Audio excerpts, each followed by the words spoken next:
Redhead Siren, Insomnia Overnight, where ideas are born. It's better than counting sheep. Insomnia. For all who do not sleep.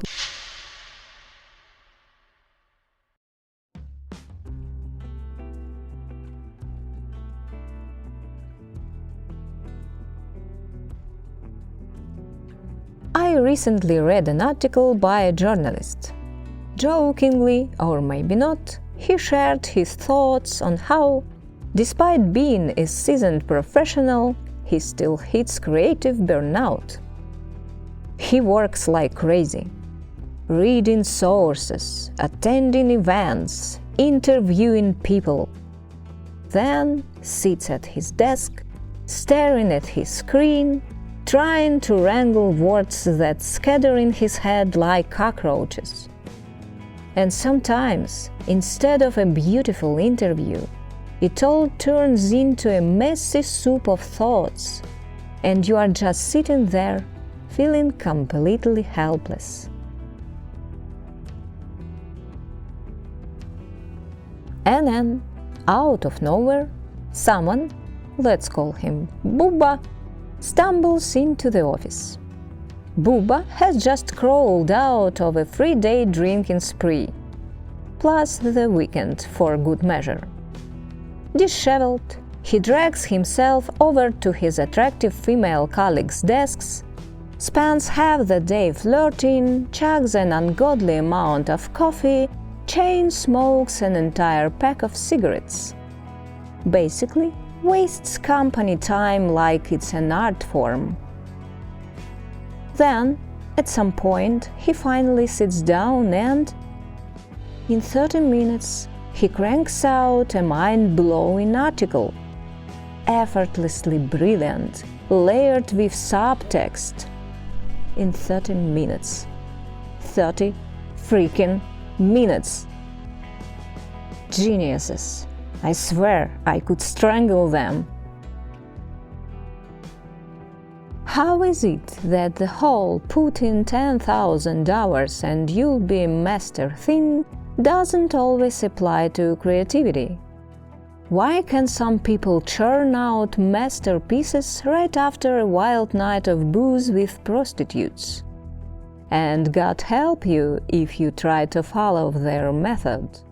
Your only creation after that will be a sculpture called The Passion of the Porcelain Throne, plus a stern talking to from your boss for skipping work.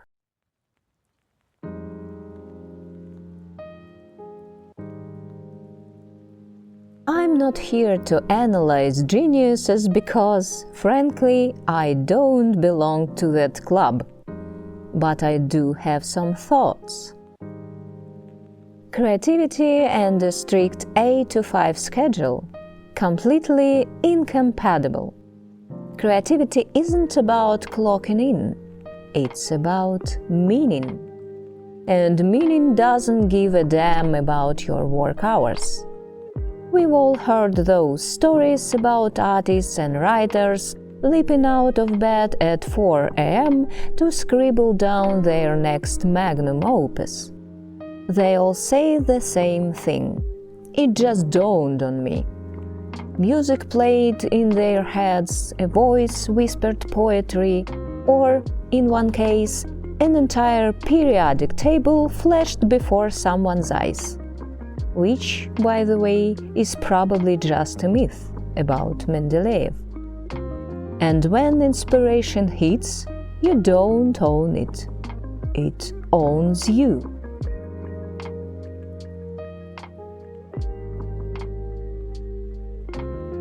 I had a friend, total thug on the outside, but the songs and lyrics he wrote, not quite genius, but damn good.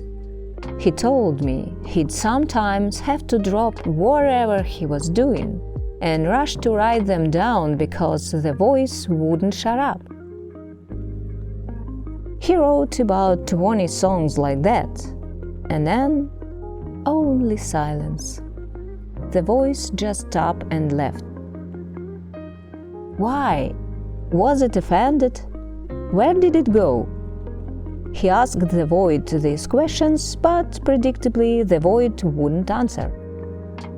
Now he just sings those same 20 songs, released an album, but hasn't written much since. The real question is, how do you make that voice stay? How do you keep it from vanishing? Honestly, I have no clue. The only explanation I can come up with is, well, that's just how the brain works.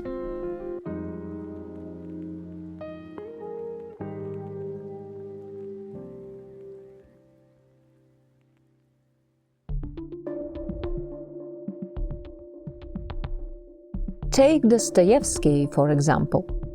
If you didn't know, the guy suffered like hell. Some say he had epilepsy, others now suspect schizophrenia. His seizures could last up to half an hour, and it took him forever to recover. But before they hit, he often experienced something called an ecstatic aura. For a few minutes, he once said, I felt a happiness impossible to experience in ordinary life, an ecstasy no one else could understand.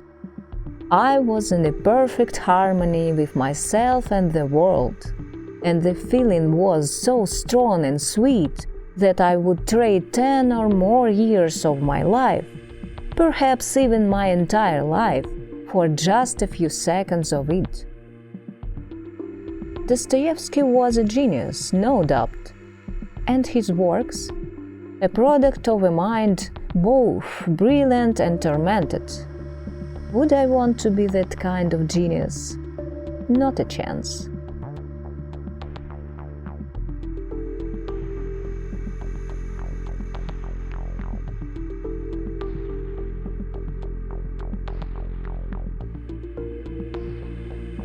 Geniuses are often complete lunatics, socially awkward, out of sync with reality, as if all their mental energy is funneled into one extraordinary talent, while the rest of their life is a disaster. Sure, they shake up the world, leave their mark on history, but in their own time, they are often just undiagnosed madmen.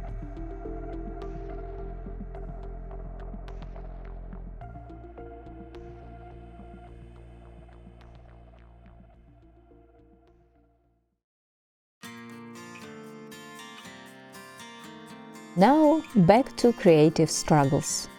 Sometimes my thoughts race ahead of my fingers and I can barely type fast enough to keep up. Other times I just sit there, staring at a blank Word document until it begins staring back.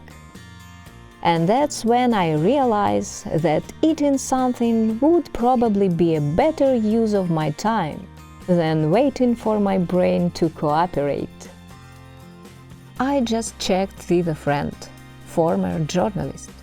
She says it's not just geniuses who can pull off spontaneous brilliance.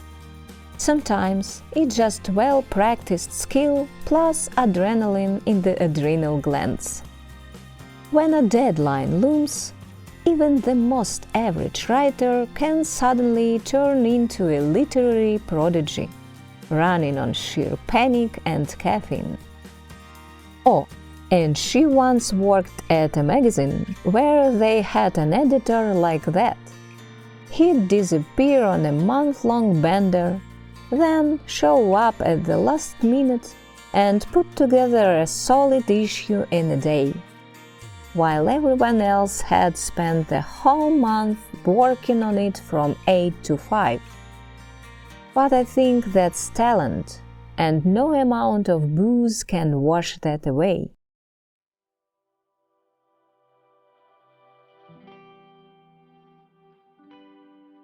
And you know what? The best time for creativity? Night. Always night. The night is precious for its slow, viscous flow, unbound by specific hours. I can't recall exactly who wrote that, only that it was a Russian poetess. If you happen to know, do tell me. I'd love to give a link. She described the night something like this. Think about it. 11 p.m. and 3 a.m. Same night. But 11 a.m. and 3 p.m. two completely different worlds. At 11 a.m. it's technically still breakfast time, even if society starts to judge you a bit. But by 3 p.m. you are supposed to be productive, hitting deadlines, checking things off your list. You can't just sit there, lost in thought. Someone will inevitably yank you back to reality, whether it's work, family, or responsibilities. But night belongs to you, undisturbed, like a loyal lover. Everything around you slows down, falls silent, including you. The perfect time to reflect on something deep and meaningful, like that cold beer in the fridge, for example. And then, of course, to create brilliant texts, ideas, and paintings.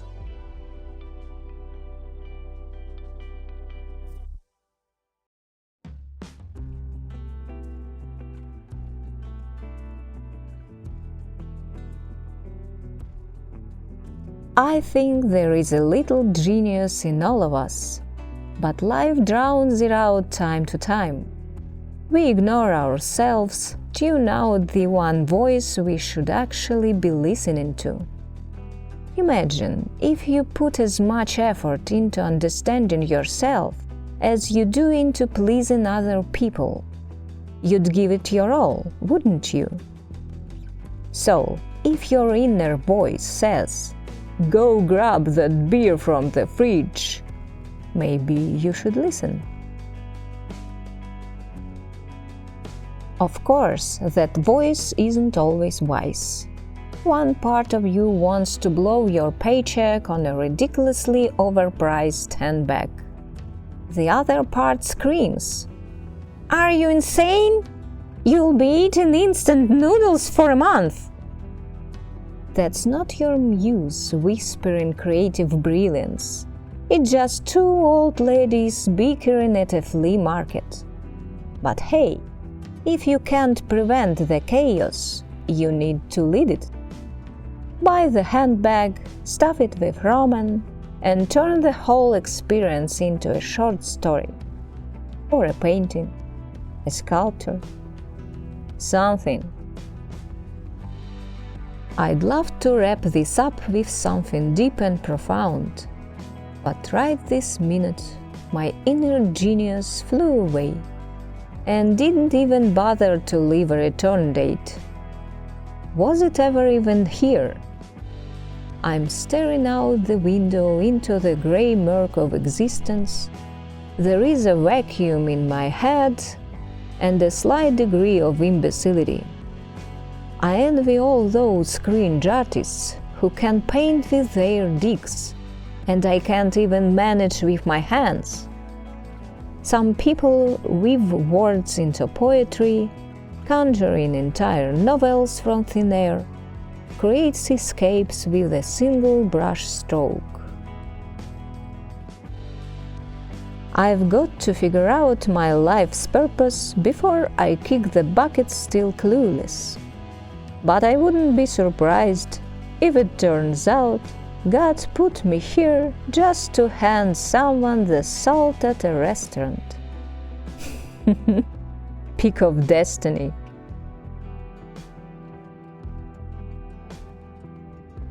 Hi everyone, I'm Red Hat Siren and I improve my English here. Some of these stories are true from my life, but not always. Subscribe to my podcast, like it and share it with your friends. I would be happy. See you next time!